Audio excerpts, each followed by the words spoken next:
Love first found them on an ordinary afternoon, the kind the world forgets easily. Ion met Zara at a small roadside library cafe, where dust floated like memories in the sunlight.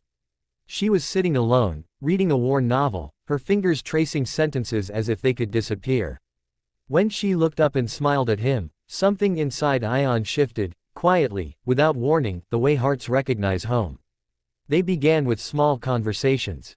Tea became routine. Silence became comfort. Zara spoke softly, but her eyes carried storms, losses she never fully named.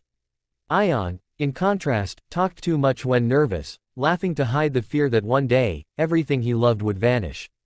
They were different, yet familiar. Days turned into months. Love grew not in grand confessions but in shared moments, Zara leaving notes in his books, Ion waiting outside her house just to walk her to the bus stop. Their hands brushed often, accidentally, until one evening they didn't pull away. "I'm scared," Zara whispered that night under a sky heavy with stars. "So am I," Ion replied. "But I'd rather be scared with you than safe without you." That was how love settled between them, not loud, not perfect, but real. But life is never gentle with happiness. Zara's family struggled. Her father's illness drained what little they had. Dreams became luxuries she could no longer afford. One evening, she sat across from Ion, her eyes swollen from crying. "I have to leave," she said. "My aunt is calling me to another city. I need to work. I need to help them." Ion felt the world tilt.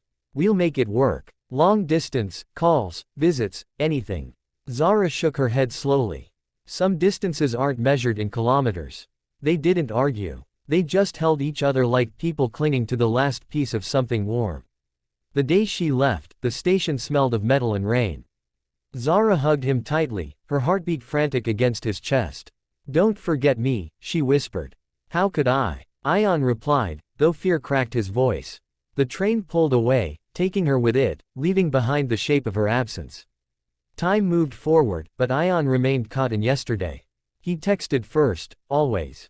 Sometimes she replied late, sometimes not at all. Life swallowed her whole. Work, responsibility, exhaustion. Love became something she carried quietly, like a wound she couldn't afford to reopen. One night, months later, Zara sent a single message. "I still love you. I'm just tired of hurting you." After that, silence. Ion tried to move on. He smiled in photos, laughed with friends, dated someone kind who deserved more than half a heart. But love does not leave when asked politely. It lingers, in old songs, in passing strangers who almost look like her, in the spaces between breaths. Years passed. Ion became successful, respected, admired. Yet every achievement echoed hollow. At night, he still imagined Zara reading by a window somewhere, tracing sentences like before.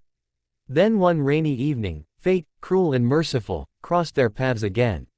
She stood at a bus stop, thinner, tired, beautiful in a way that hurt. Their eyes met, and time collapsed into a single breath. "Zara," he said, unsure if she was real. "Ion," she whispered, tears already falling. They sat at a small cafe, the same kind as before. Words stumbled out, apologies, confessions, truths buried for years. "I never stopped loving you," Zara said. "I just thought loving you meant letting you go." Ion reached across the table, holding her trembling hand. "And I thought loving you meant waiting."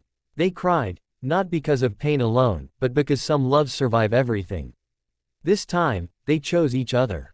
Not with promises of forever, but with honesty, scars and all. Love was no longer innocent, but it was deeper, tested, wounded, and still standing, because true love doesn't always stay. Sometimes it leaves. Sometimes it breaks you. And sometimes, if you're lucky, it finds its way back, carrying the weight of everything it survived. And in that quiet return, it finally feels complete. Heartbreak Red Heart.